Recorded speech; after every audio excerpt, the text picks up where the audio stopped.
Welcome to my YouTube channel. This is Chaitra. ನಾನಿವತ್ತು ಮಾಡ್ತಿರುವಂಥ recipe ಆಲೂ ಮೆಣಸಿನ್ಕಾಯಿ ಬಜ್ಜಿ. ಮಾಡಲು ಬೇಕಾಗುವ ಪದಾರ್ಥಗಳು: 7-8 ಬಜ್ಜಿ ಮೆಣಸಿನ್ಕಾಯಿ, 1 ಕಪ್ ಕಡಲೆ ಹಿಟ್ಟು, 4-5 ಆಲೂಗಡ್ಡೆ, 2-3 ಈರುಳ್ಳಿ, ರುಚಿಗೆ ತಕ್ಕಷ್ಟು ಉಪ್ಪು, ಸ್ವಲ್ಪ ಗರಂ ಮಸಾಲ. ಮಾಡುವ ವಿಧಾನ: ಕುಕ್ಕರ್ನಲ್ಲಿ ಆಲೂಗಡ್ಡೆ ಹಾಕಿ ಬೇಯಿಸ್ಕೊಳ್ತಾ ಇದ್ದೀನಿ. ಮೊದಲಿಗೆ ಹಸಿಮೆಣಸಿನ್ಕಾಯಿನ ಓಪನ್ ಮಾಡ್ಕೊಳ್ಬೇಕು. ಒಳಗಡೆ ಇರುವಂಥ ತಿಳನ್ನೆಲ್ಲ ತೆಗೆದುಬಿಟ್ಟು ಬೆಂದಿರುವಂಥ ಆಲೂಗಡ್ಡೆನ ಸ್ಮ್ಯಾಶ್ ಮಾಡ್ಕೊಳ್ಬೇಕು. ಸಣ್ಣದಾಗಿ ಹೆಚ್ಚಿರುವಂಥ ಈರುಳ್ಳಿ, ರುಚಿಗೆ ತಕ್ಕಷ್ಟು ಉಪ್ಪು, ಗರಂ ಮಸಾಲ ಎಲ್ಲವನ್ನು ಸೇರಿಸಿ ಚೆನ್ನಾಗಿ ಮಿಕ್ಸ್ ಮಾಡ್ಕೊಳ್ಬೇಕು. ರುಚಿಗೆ ತಕ್ಕಷ್ಟು ಉಪ್ಪು ಹಾಕಿ ಕಡಲೆ ಹಿಟ್ಟನ್ನ ನಾವು ರೆಡಿ ಮಾಡ್ಕೊಳ್ಬೇಕು. ಆಲೂ ಈರುಳ್ಳಿ ಮಸಾಲೆನ ಹಸಿಮೆಣ್ಸಿಕಾಯಲ್ಲಿ ತುಂಬಬೇಕು. ಹಸಿಮೆಣ್ಸಿಕಾಯಿ ಕಡಲೆ ಹಿಟ್ಟಲ್ಲಿ ಅಜ್ಜಿ ಎಣ್ಣೆಲಿ ಬಿಡಬೇಕು. ಬಣ್ಣ ಬದಲಾಗುವವರೆಗೂ ಎರಡೂ ಬದಿಯಲ್ಲಿ ನಾವು ಬಜ್ಜಿಯನ್ನು ಬೇಯಿಸಿದರೆ ರುಚಿಕರವಾದ ಸ್ವಾದಿಷ್ಟಕರವಾದ ಆಲೂ ಬಜ್ಜಿ ಮೆಣಸಿನ್ಕಾಯಿ ಸವಿಯಲು ಸಿದ್ಧ. Welcome to my YouTube channel. This is Chaitra. ನಾನಿವತ್ತು ಮಾಡ್ತಿರುವಂಥ ರೆಸಿಪಿ ತೊಗರಿಕಾಳು ಅವಲಕ್ಕಿ ಬಿಸಿಬೇಳೆಬಾತ್. ಮಾಡಲು ಬೇಕಾಗುವ ಸಾಮಗ್ರಿ: ಲೋಟ ಅವಲಕ್ಕಿ, 1 pack MTR bisibelebath powder, 1 cup ಈರುಳ್ಳಿ, ಅರ್ಧ ಕಪ್ ತೊಗರಿಬೇಳೆ, 1 ಕಪ್ ತೊಗರಿಕಾಳು, 1 ಕಪ್ ಕ್ಯಾರೆಟ್ ಬೀನ್ಸ್, 2-3 ಟೊಮೊಟೊ, ಸಾಸಿವೆ, ಕರಿಬೇವು, ಒಣಮೆಣಸಿನಕಾಳು. ಸ್ಟವ್ ಮೇಲೆ ಕುಕ್ಕರ್ ಇಟ್ಟಿದ್ದೀನಿ. ತೊಳೆದಿರುವಂಥ ತೊಗರಿಬೇಳೆ, ಸಣ್ಣದಾಗಿ ಹಚ್ಚಿರುವಂಥ ಕ್ಯಾರೆಟ್ ಬೀನ್ಸ್, 1 ಕಪ್ ತೊಗರಿಕಾಳು, MTR ಬಿಸಿಬೇಳೆಬಾತ್ ಪೌಡರ್, ರುಚಿಗೆ ತಕ್ಕಷ್ಟು ಉಪ್ಪು, 1-2 ಲೋಟ ನೀರು ಹಾಕಿ 1-2-3 ವಿಜಿಲ್ ಕೂಗಿಸ್ಕೊಳ್ಬೇಕು.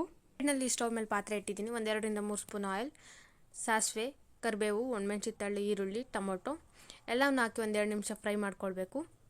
ನಂತರ ಕೂಗಿಸಿರುವಂಥ ಮಸಾಲೆನ ಸೇರಿಸಿ ಇನ್ನೊಂದು ಲೋಟ ನೀರು ಹಾಕ್ಕೊಳ್ಬೇಕು. 1-2-3 ನಿಮಿಷ ಕುದಿಸಬೇಕು.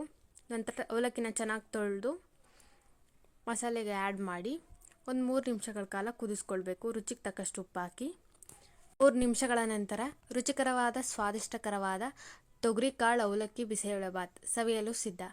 ಈ ರೆಸಿಪಿ ಚೈತ್ರ. ನಾನಿವತ್ತು ಮಾಡ್ತಿರುವಂಥ ರೆಸಿಪಿ ತರಕಾರಿ ಚಿತ್ರಾನ್ನ. ಮಾಡಲು ಬೇಕಾಗುವ ಸಾಮಗ್ರಿಗಳು: ಸಣ್ಣದಾಗಿ ಹಚ್ಚಿರುವಂಥ ಬೀನ್ಸ್ 1 ಕಪ್, ಸಣ್ಣದಾಗಿ ಹಚ್ಚಿರುವಂಥ ಕ್ಯಾರೆಟ್ 1 ಕಪ್, ಸಣ್ಣದಾಗಿ ಹಚ್ಚಿರುವಂಥ ಆಲೂಗಡ್ಡೆ 1 ಕಪ್, ಬಟಾಣಿ 1 ಕಪ್, ಮೀಡಿಯಮ್ ಸೈಜ್ನಲ್ಲಿ ಹೆಚ್ಚಿರುವಂಥ ಈರುಳ್ಳಿ 1 ಕಪ್, ಸಣ್ಣದಾಗಿ ಹಚ್ಚಿರುವಂಥ ಟೊಮೊಟೊ 1 ಕಪ್, ಒಗ್ಗರಣೆಗೆ ಸಾಸಿವೆ, ಕಡಲೆಬೇಳೆ 1-2-3 ಸ್ಪೂನ್, ಹಸಿಮೆಣಸಿನ್ಕಾಯಿ 5-6, ಕರಿಬೇವಿನ ಸೊಪ್ಪು, ಕೊತ್ತಂಬರಿ, ಚಿಟಿಕೆ ಅರಿಶಿನ, ಚಿಟಿಕೆ ಸಾಂಬಾರು ಪೌಡರ್.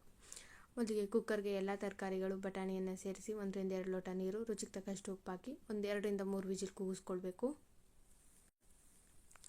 ನಂತರ ಸ್ಟವ್ ಮೇಲೆ ಪ್ಯಾನ್ ಇಟ್ಟು 3-4 ಸ್ಪೂನ್ ಎಣ್ಣೆ, ಸಾಸಿವೆ, ಹಸಿಮೆಣಸಿನ್ಕಾಯಿ, ಕಡಲೆಬೇಳೆ, ಈರುಳ್ಳಿ, ಟೊಮೊಟೊ, ಕರಿಬೇವು, ಕೊತ್ತಂಬರಿ ಎಲ್ಲವನ್ನು ಹಾಕಿ 3-4 ನಿಮಿಷ ಹುರಿದುಕೊಳ್ಳಬೇಕು. ಇದಿರುವಂಥ ತರಕಾರಿಗಳು, ಚಿಟಿಕೆ ಅರಿಶಿನ, ಚಿಟಿಕೆ ಸಾಂಬಾರು ಪೌಡರ್ನ ಸೇರಿಸಿ 1-2-3 ನಿಮಿಷಗಳ ಕಾಲ ಹುರಿದುಕೊಳ್ಬೇಕು. ರುಚಿಗೆ ತಕ್ಕಷ್ಟು ಉಪ್ಪನ್ನು ಸೇರಿಸಿದರೆ ಮಸಾಲೆ ರೆಡಿ. ಬೆಂದಿರುವಂಥ ಮಸಾಲೆಗೆ ನಾನು ಆಲ್ರೆಡಿ ಮಾಡಿಟ್ಟಿರುವಂಥ ಅನ್ನವನ್ನು ಸೇರಿಸಿ ಚೆನ್ನಾಗಿ ಮಿಕ್ಸ್ ಮಾಡ್ತಾ ಇದ್ದೀನಿ. ಮಸಾಲೆನ ಎರಡನ್ನೂ ಚೆನ್ನಾಗಿ ಮಿಕ್ಸ್ ಮಾಡಿದ್ರೆ ರುಚಿಕರವಾದ ಸ್ವಾದಿಷ್ಟಕರವಾದ ತರಕಾರಿ ಚಿತ್ರಾನ್ನ ಸವಿಯಲು ಸಿದ್ಧ. Thank you for watching Chaitra diaries. ಟೀಕೆ ಮತ್ತು ಸಲಹೆಗಳನ್ನು, ಅಭಿಪ್ರಾಯಗಳನ್ನು ಕಮೆಂಟ್ ಮೂಲಕ ತಿಳಿಸಿ.